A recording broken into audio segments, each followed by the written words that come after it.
dunia itu sudah mencapai tingkat kemurkaan. Jadi sudah tidak bisa dibendung lagi dengan kekuatan manusia. Kan gitu. Jika dunia ini dipimpin oleh orang yang tidak mengenal jati dirinya, hancur-hancuran.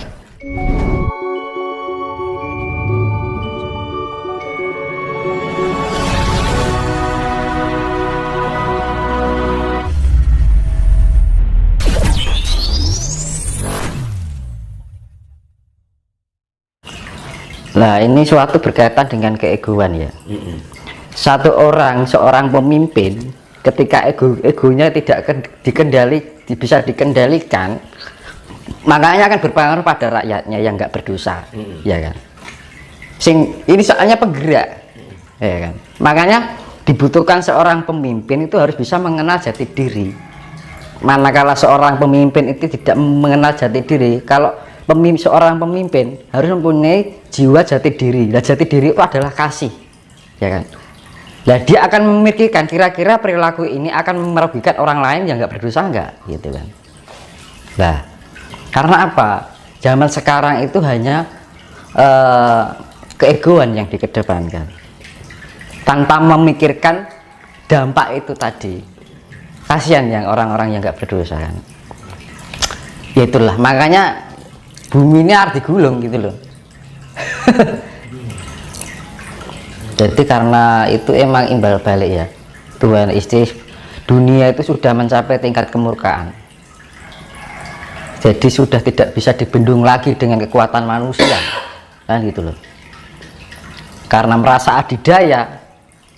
Nah itu sebenarnya itu yang makanya kan diperlukan pemimpin itu harus mempunyai sifat yang jiwa kepemimpinan yang sebenarnya. Nah, jiwa kepemimpinan itu apa?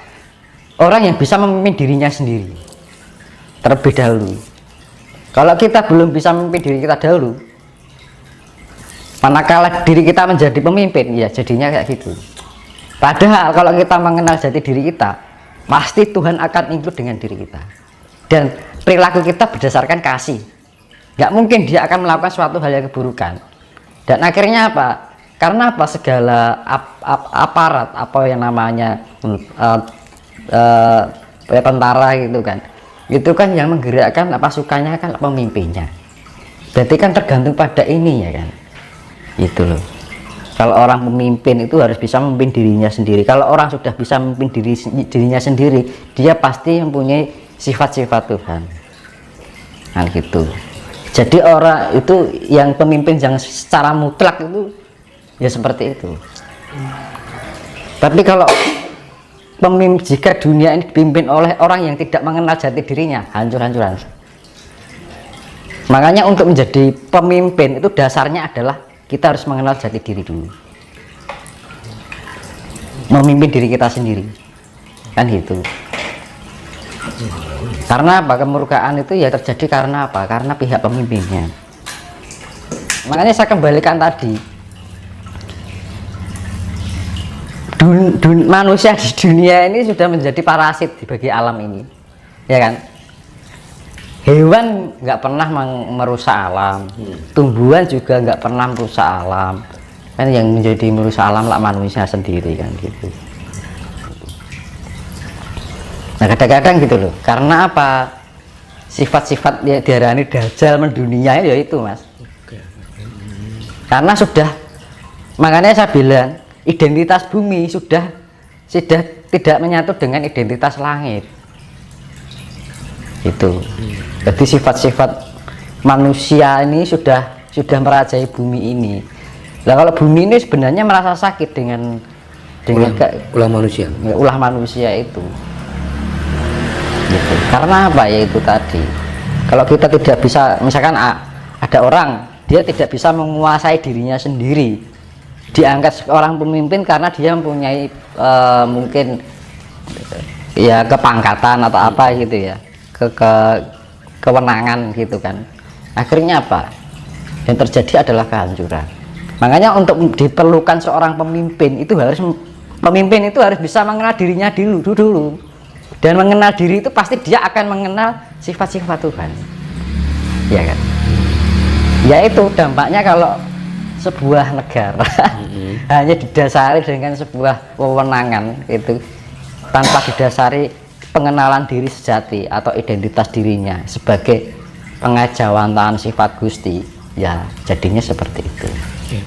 Lu nanti Jawa ini nanti ada spesifiknya, orang yang terbangkitkan itu punya spesifikasi masing-masing. Ada yang bagian keahlian, ada yang bagian pengobatan, ada yang bagian istilahnya pasukan perang, kaman. Bukan perang, berarti pasukan. Ada yang berperan sebagai senopati, ada yang berperan sebagai menteri, ada yang berperan sebagai pemimpin, kan gitu.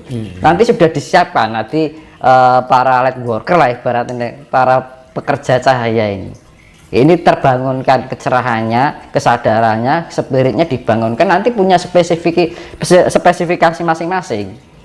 Ada yang ahli, ya kayak bengkel itu ada ahlinya, ya ada bagian ini, ada bagian itu, nanti sudah disediakan oleh leluhur masing-masing, punya kelebihan masing-masing yang saling melengkapi akhirnya.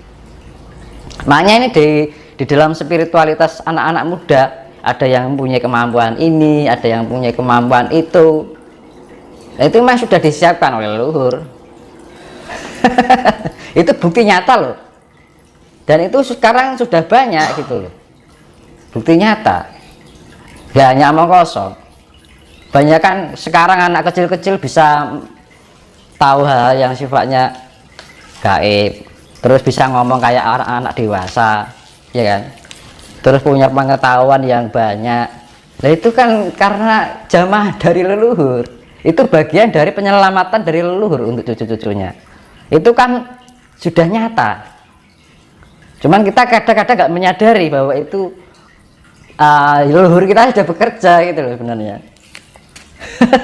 Ya kan sekarang anak-anak muda udah pintar tuh mas.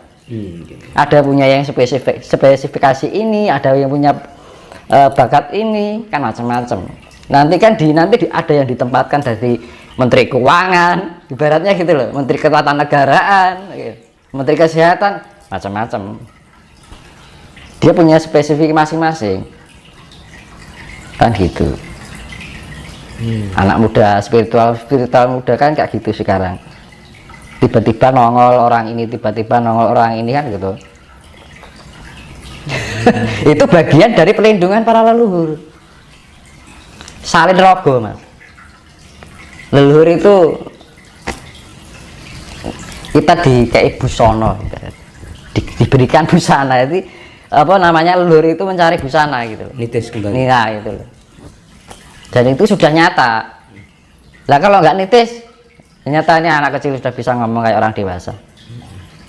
Itu tanpa zaman leluhur. Jadi raganya, casingnya muda, tapi jiwanya lampau. Iya kan? Itu. Terus gini mas, di zaman sekarang ini kenapa orang yang hidupnya itu sombong, ambisius, diberi kelancaran dan kesuksesan untuk rezeki? Itu nanti orang yang dimurkai sekarang gini weh. Saya ibaratkan Kurawa dan Pandawa. Kurawa sama Pandawa hidupnya enak mana mas? Enak Kurawa. Kalau dilihat dari sisi ekonomi ya kan dienakkan itu tandanya. Tapi habis manis sepah dibuang loh, iya toh. Kurawa kan dienakkan toh, habis manis sepah dibuang, akhirnya yang dimuliakan apa Pandawa kan. Nah itu jadi jangan tergiur dengan kenikmatan dunia. Justru orang Pandawa yang mempunyai jiwa Pandawa ini perangnya dengan air mata kasih. Tahu maksudnya air mata kasih? Nah itu harus diinjak-injak, harus ditindas, harus direndahkan, harus diasingkan, dianggap aneh, ya kan? Kita berlaku baik malah dimanfaatkan. Nah itu Pandawa kan selalu mengalami kayak gitu. Loh, wayang itu kan suatu penggambaran yang akan terjadi ini. Cuma diceritakan dalam cerita wayang. Kan gitu. Lah Kurawa kan hidupnya enak-enak. Tapi akhirnya habis kan. Jadi ini habis panen sepah dibuang. Yaitu untuk pembelajaran Pandawa ini, kalau Pandawa tidak ada Kurawa, dia juga tidak ada pembelajaran di dalam dirinya.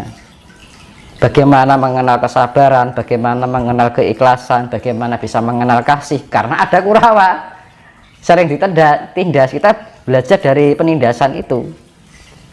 Jangan suatu penindasan itu dijadikan suatu ketidakadilan, tapi suatu pembelajaran. Bahwa sifat-sifat buruk itu suatu pembelajaran kita untuk menjadi pribadi yang lebih ikhlas, lebih mempunyai kesabaran, lebih mempunyai jiwa yang luhur. Kan ngono. Justru nek Pandawa kalau nggak ada Kurawa juga nggak akan mengerti juga. Tapi dienakkan tuh habis manis apa dibuang. Ngono lho Mas. Jadi ya jangan kalau di dunia ini merasa orang hidupnya seenaknya saja, malah hidupnya secara ekonomi dienakkan, ya nanti ya gambarannya kayak antara Pandawa dan Kurawa itu nanti. Ya sama halnya negara kita ibaratnya ya ditindas terus oleh negara-negara lain. Makanya akan selamat lebih banyak karena Pandawa itu digambarkan seperti Jawa ini di Nusantara digambarkan seperti Pandawa karena sering ditindas, dimanfaatkan, ya kan. Ya akhirnya apa yang Kurawa ini habis manis sepah dibuang. Iya toh? Habis manis sepah dibuang kan dienakkan dulu baru diguak kan Mas. Ya kan? Dienakkan dulu, dimanis-maniskan dulu, habis itu dibuang. Ah ngono. Kalau kita ya namanya berakit-rakit ke hulu, berenang ke tepian. Kalau ingin senang ya harus susah dulu, senang kemudian kan ngono. Dan itu harus bisa kalau kita mendapatkan suatu ujian keterpaan atau yang sifatnya yaitu tadi hinaan, tindasan oleh yang sifat-sifat seperti itu, jangan dijadikan suatu itu ketidakadilan, tapi dijadikan itu suatu pembelajaran agar kita menjadi pribadi yang lebih paham. Oh ini gitu, nek paham kan, oh iya kan gitu kan. Pandawa kalau nggak ada Kurawa ya juga nggak akan dewasa. Betul. Gitu loh. Ya kita berpikirnya positive thinking. Tanpa mereka kita nggak bisa berpikir. Nah walaupun kita kan ada dampaknya juga gitu kan. Dampaknya apa? Penderitaan. Kan gitu. Nah penggambaran wayang itu ya sudah jelas. Wayang itu dibuat untuk Barataya Jaya Binangun ya sekarang ini. Dan itu terjadi kan gitu loh. Halo Mas. Nah itu tadi habis manis sepah dibuang, dimaniskan dulu baru diguak ngono.